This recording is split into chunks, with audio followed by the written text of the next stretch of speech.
Munira Al-Shami is a creative director, design consultant, and multimedia artist. She's worked with both large and small-scale organizations and brands in developing their visual personality and artistic goals. Her experience and expertise mainly lie within raw material art, typography, and mixed media. Her work aims to bridge the gap between traditional creative methods, psychology, and new age technology.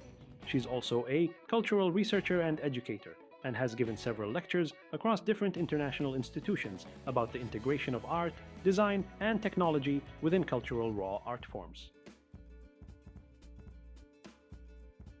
Because I'm a multimedia artist, the mediums I use are always ever-changing. But they're always two ends of a very specific spectrum.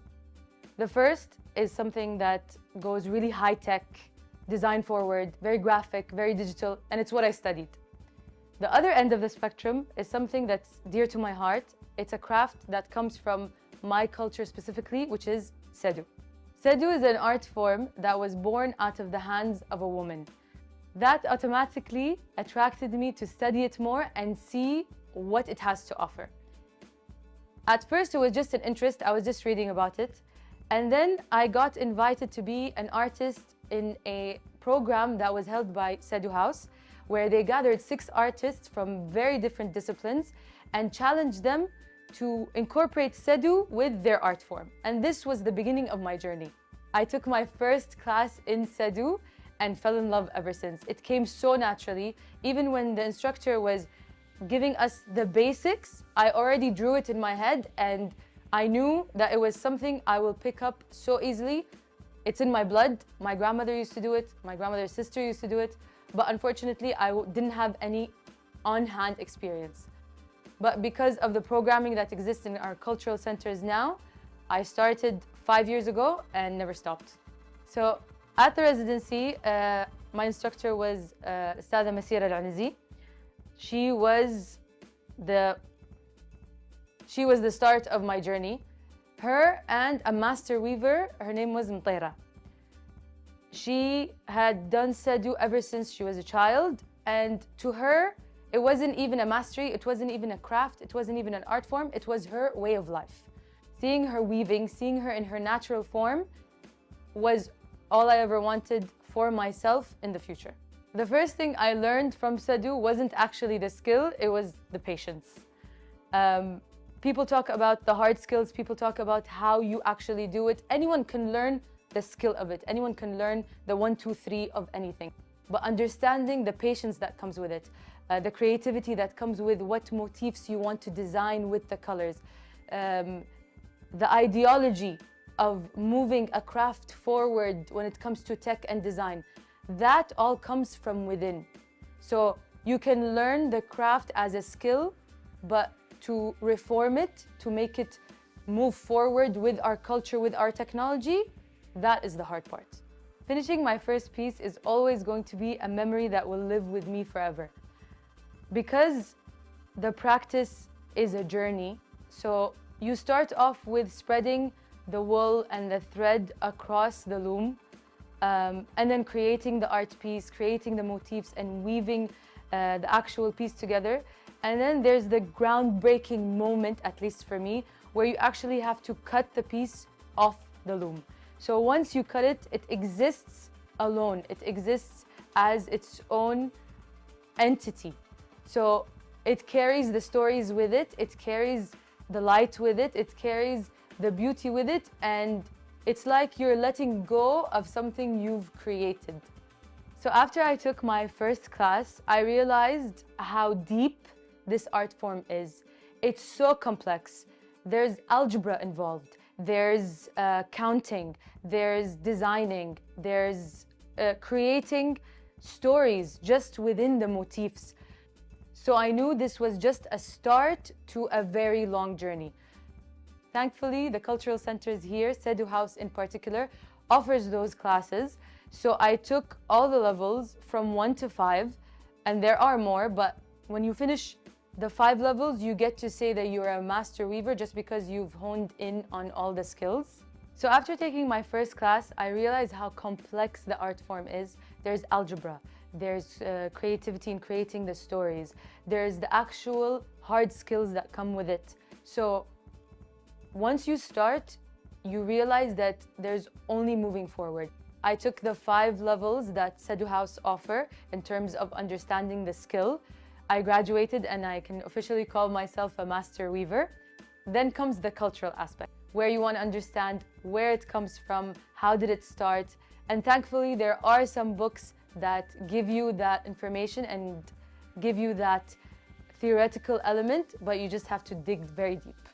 So this affected my creative process in general because it forced me to take things as a practice and not just have it be the result, which is very different from our design world today, where it's all about the export, it's all about the final finished piece. Whereas Sedu, it's more about how you're doing it and why.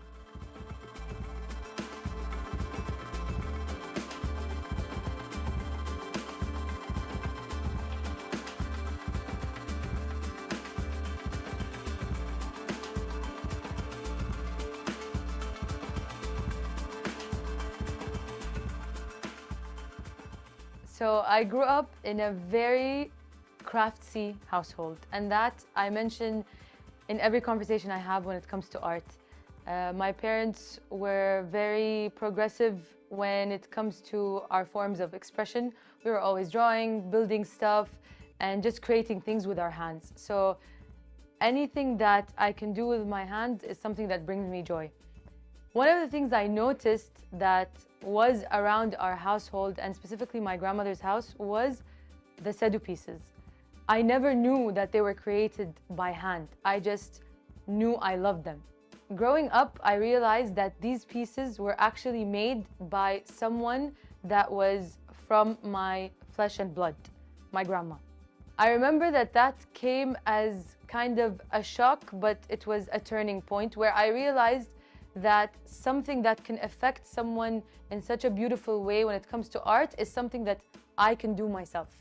So that changed my perspective completely. I saw them in a very different light.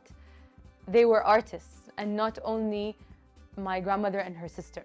Because that was part of my childhood and it was always in the back burner of my head, knowing that I want to get into something cultural, it stayed in my head as something I want to pursue even after university. However, what I studied was something very different than what I'm practicing now.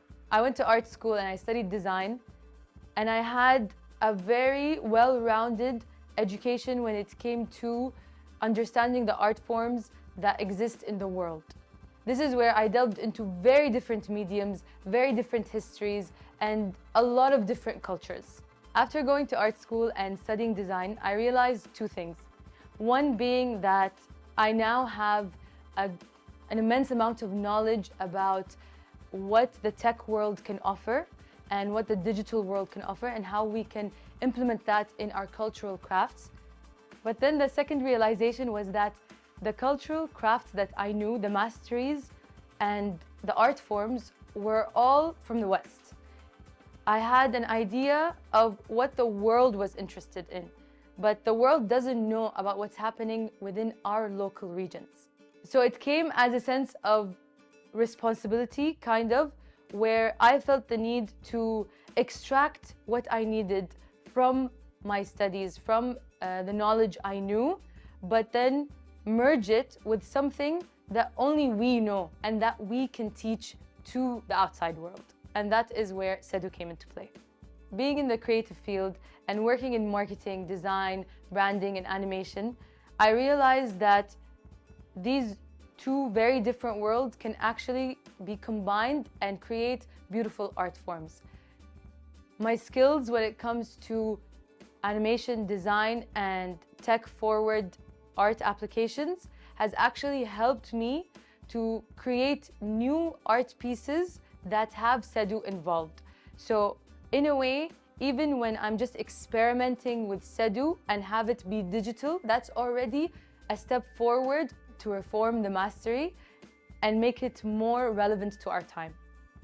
There's also the opposite side of it, where practicing Sedu has actually helped me develop my skills when it comes to anything that I work with within the industry.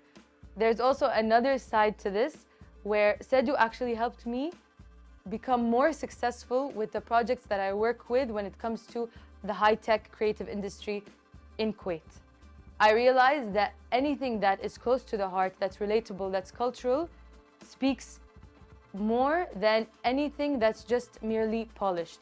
So Sedu has actually motivated me to involve any form of cultural aspects within any form of design that I'm designing for a client, whether it's corporate or a governmental sector or even a boutique agency.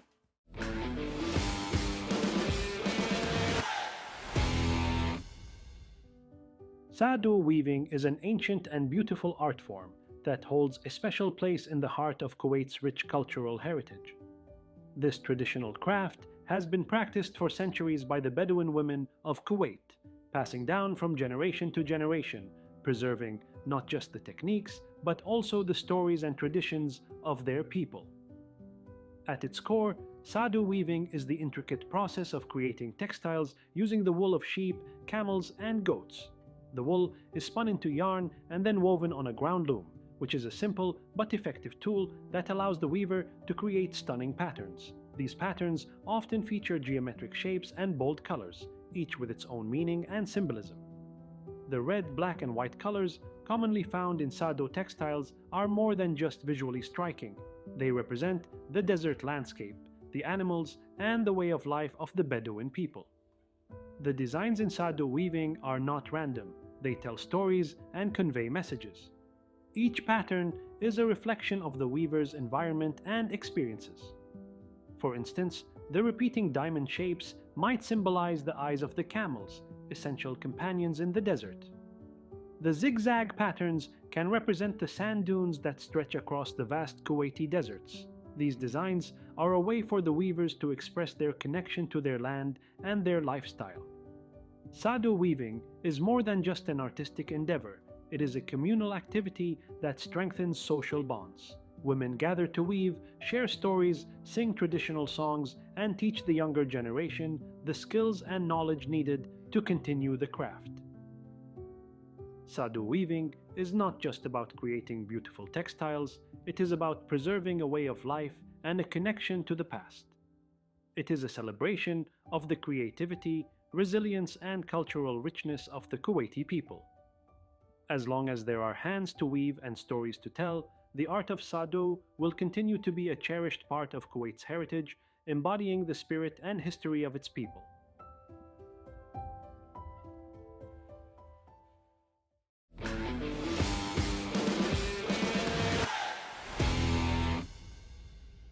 Weaving in general is an art form that existed ever since mankind did. Sado weaving in particular, we don't really know exactly the date of when it started because it was born out of a need and it was born out of the hands of a woman. Ever since people have lived in the desert and have needed to create functional pieces that serves their lifestyle, Sado weaving has existed. Why it turned into an art form and a mastery and a craft is because the people weaving, the women weaving, decided that they wanted to make something functional, also beautiful.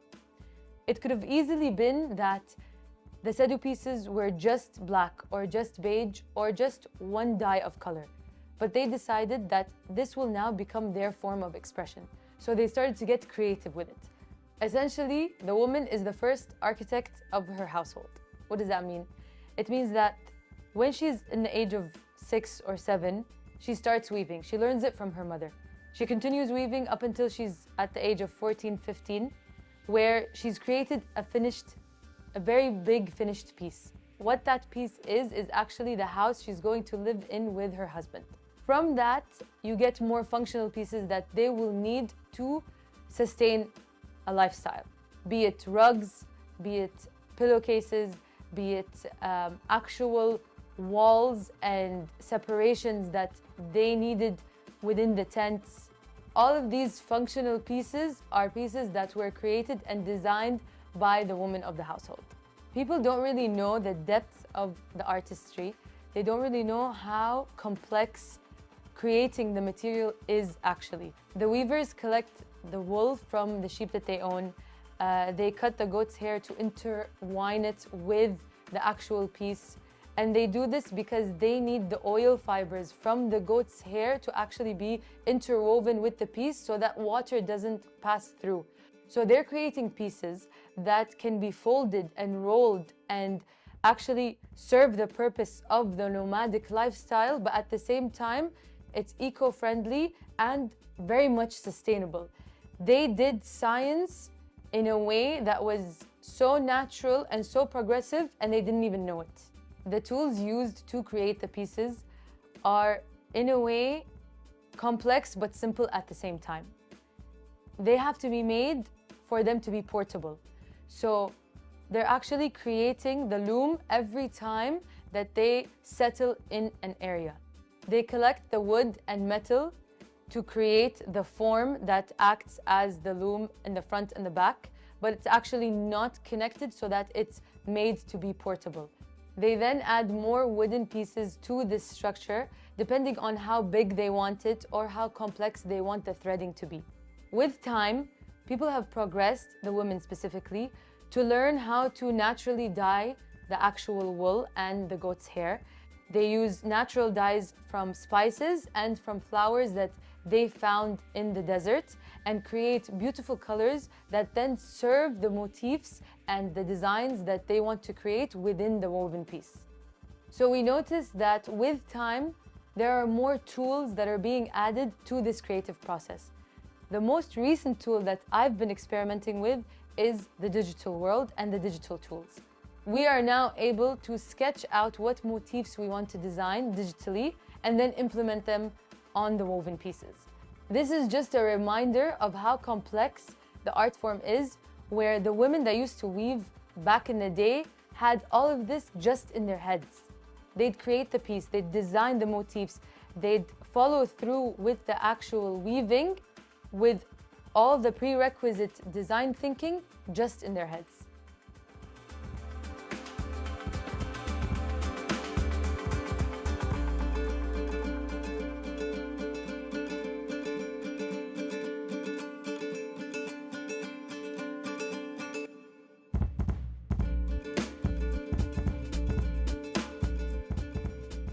With any art form that someone practices, there's always setbacks and hardships that you fail, both physically and mentally. When it comes to Sadu weaving, I think the hard part that I had to face personally was the patience that comes with it. I work in animation, I work in production, I work in marketing, so everything I'm used to is very fast-paced and very high-tech. To delve into something that's so raw and not polished whatsoever, and there is no tool or software that can make the process faster, was the most difficult part of the whole process. It forced me to understand time in a very different way. When you're doing something that's very hands-on and very craftsy, there is no export that can go faster. It's just how fast your hands are moving and how fast you're understanding what you're gonna do next. If you're weaving a piece and you want it to be 2 meters long, there is no way to make the process faster. These are the hours that you have to put in, and this is the amount of labor that you will need to do. So I would say one of the biggest hardships is to understand the amount of time and labor that comes with any hands-on craft.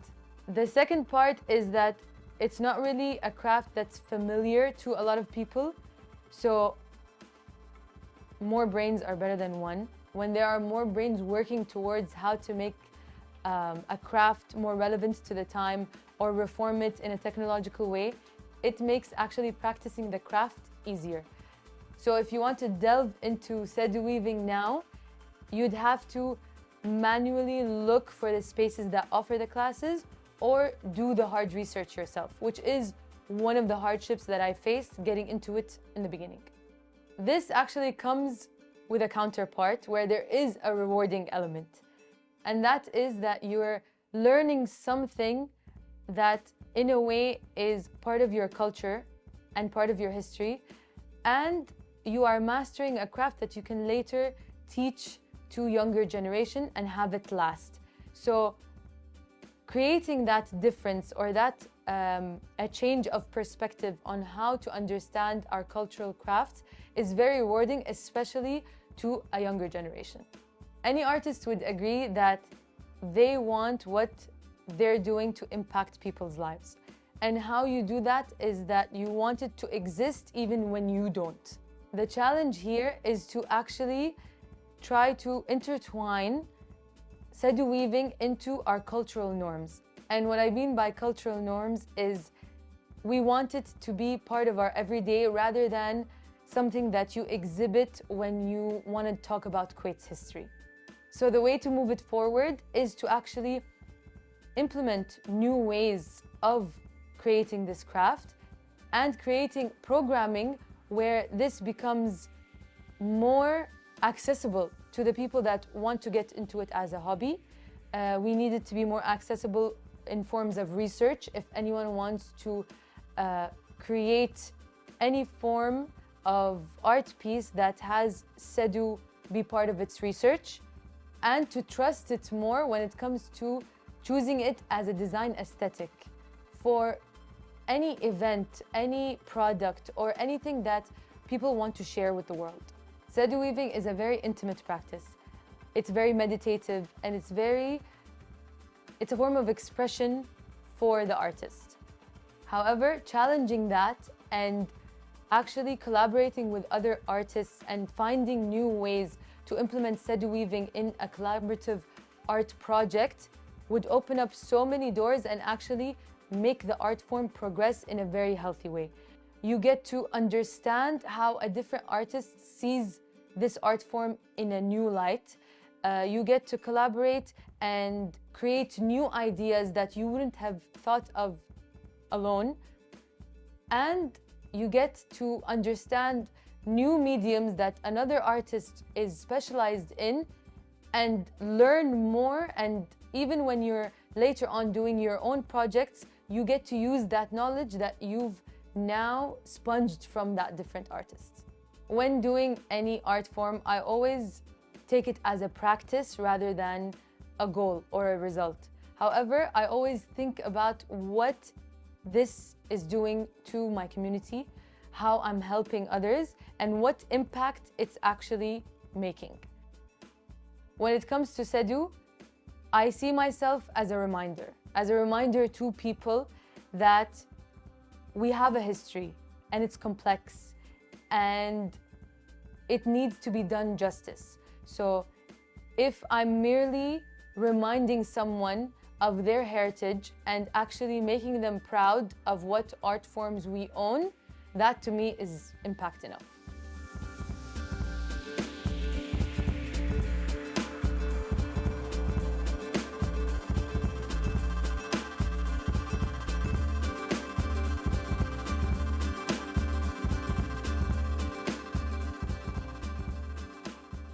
So my advice to anyone who's interested in Sedu weaving or any cultural art form is to start reading about it. Get to know the art form. You don't have to practice it, and don't take it as something that's very difficult, because there's an umbrella idea that we don't have much research about it, or actually putting it into practice is hard. That is not true. It takes time, yes, but if the people 50, 60, 70 years did it without any form of archive, we can do it now with our technology, with our digital presence and our research methodologies. So just start reading, ask people, ask me, get into the knowing of the general knowledge, and then be inspired, whether it's part of a small project you're working on or it turns into your passion.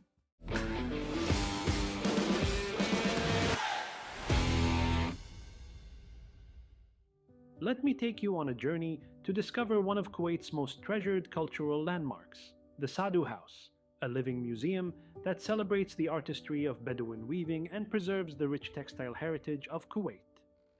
The story of Sadu House begins in 1980, when the Al Sadu Society was formed to protect the traditions and crafts of the Bedouin people. Central to this heritage is Sadu weaving, a centuries-old embroidery technique that creates intricate geometric patterns hand-woven by Bedouin women using simple looms. This delicate craft embodies the spirit of the desert and the nomadic way of life, blending both utility and beauty into items like tents, rugs, and camel saddlebags. Sadu weaving is more than just a craft, it's a link to the past, to a time when the Bedouins roamed the vast deserts, surviving and thriving with limited resources but immense creativity. The house itself has a rich history. Originally built in 1936 by Youssef al-Marzouk, it was a landmark of its time, incorporating a blend of local and Indian architectural influences. Its four open courtyards and intricate wooden doors, brought from Karachi, made it stand out along the seafront. The construction, supervised by renowned builder Rashid al-Banai, was groundbreaking. It was the first house in Kuwait to use stone and concrete for reinforcement. Over the years, it passed through different hands, including that of Shireen Bebahani, who added European touches like fireplaces, making it a unique fusion of Eastern and Western styles. In the 1970s, the Kuwaiti government purchased the house, and in 1980 it was transformed into the Sadu House we know today, a hub for preserving and promoting Kuwait's weaving heritage. The building was lovingly restored in 2006 to continue its mission as a cultural beacon, offering insight into the Bedouin way of life, while also encouraging modern artistic expression. Sadu House isn't just a museum, it's a vibrant center dedicated to celebrating Kuwait's textile heritage, providing a space for education, research, and innovation. The Al Sadu Weaving Cooperative Society, which operates the museum, has around 75 active members today. Their mission is clear: to safeguard Kuwait's weaving traditions, promote them on a global stage, and ensure this valuable cultural identity is passed down to future generations. As visitors walk through its chambers, they can witness firsthand the intricate beauty of Sadu textiles and perhaps feel a connection to the past, a past where creativity, resilience, and heritage were woven into the very fabric of Kuwaiti life. Sadu House stands as both a reminder of Kuwait's deep cultural roots and a testament to the importance of preserving art and tradition in an ever-changing world.